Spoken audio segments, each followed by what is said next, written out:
जो हुआ अच्छा हुआ, जो होगा अच्छा होगा। स्वयं को मुझ पर छोड़ दो, अपने कर्म पर ध्यान दो। कर्म ऐसा जो स्वार्थ रहित व परहित हो। कृष्ण ने दुष्टों को भी अपनी गलती सुधारने का मौका दिया, क्योंकि वो किसी मनुष्य को नहीं, उसके अंदर की बुराई को मारना चाहते थे। संदेह की स्याही से संबंध के पुष्ट पर कभी शुभ अंकित नहीं होता। इसलिए अपने मन के विचार और संबंधों का आधार दोनों ही शुभ रखे। मोहग्रस्त होकर अपने कर्तव्य पथ से हट जाना मूर्खता है, क्योंकि इससे ना तो तुझे स्वर्ग की प्राप्ति होगी और ना ही तुम्हारी कीर्ति बढ़ेगी। इस भौतिक संसार का यह नियम है, जो वस्तु उत्पन्न होती है कुछ काल तक रहती है, अंत में लुप्त हो जाती है, चाहे वो शरीर हो या फल हो। यदि कोई व्यक्ति प्रेम से भक्ति से पुष्प फल जल भी मुझ पर चढ़ा दे तो उसी भाव से उसे स्वीकार करता हूँ, वो मेरा प्रिय भक्त होता है। उससे मत डरो जो वास्तविक नहीं है, न कभी था न कभी होगा। जो वास्तविक है वो हमेशा था और उसे कभी नष्ट नहीं किया जा सकता। जीवन में आधे दुख इस कारण जन्म लेते हैं क्योंकि हमारे आशाएं बड़ी होती है। इन आशाओं का त्याग करके देखो, जीवन में सुख ही सुख है। अपने परम भक्त जो हमेशा मेरा स्वरण या एक शांत मन से मेरा पूजन करते हैं, मैं व्यक्तिगत रूप से उनके कल्याण का उत्तरदायित्व लेता हूँ। जन्म लेने वाले के लिए मृत्यु उतनी ही निश्चिंत है जितना कि मृत होने वाले के लिए जन्म लेना। इसलिए जो अपरिहार्य है उस पर शोक मत करो।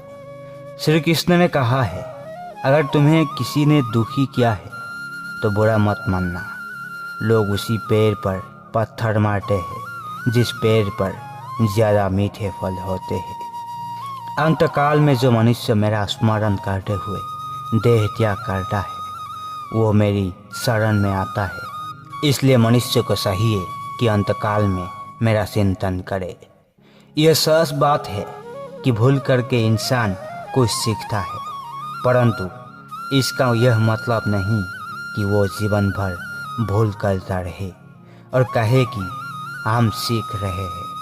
कृष्णा कहते हैं, इस जगत में मनुष्य भौतिक वस्तुओं का भोग कर सकता है।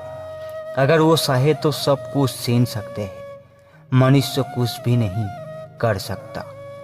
स्वार्थ से रिश्ते बनाने की कितनी भी कोशिश करे वो कभी नहीं बनते हैं, और प्रेम से बने रिश्तों को कितना भी तोड़ने की कोशिश करे वो कभी नहीं टूटते।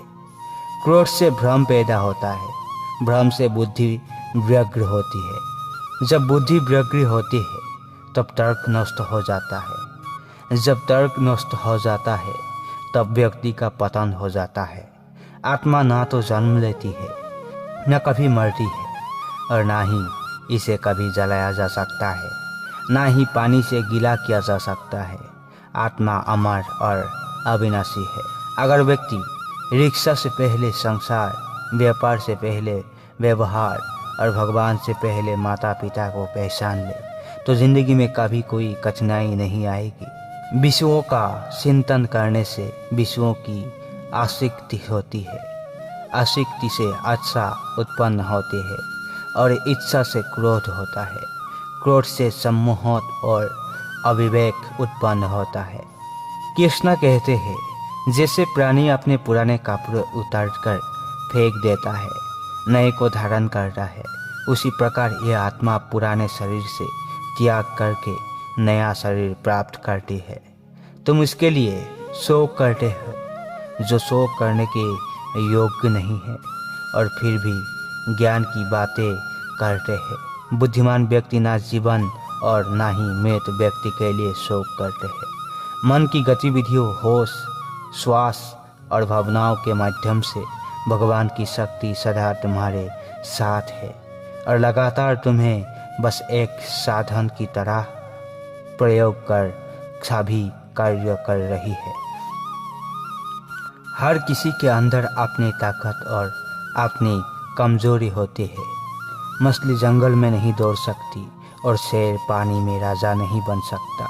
इसलिए अहमियत सभी को देनी चाहिए। धर्म युद्ध में कोई भी व्यक्ति निस्वार्थ नहीं रह सकता है। धर्म युद्ध में जो व्यक्ति धर्म के साथ नहीं खड़ा है, इसका मतलब है वो अधर्म का साथ दे रहा है, वो अधर्म के साथ खड़ा है।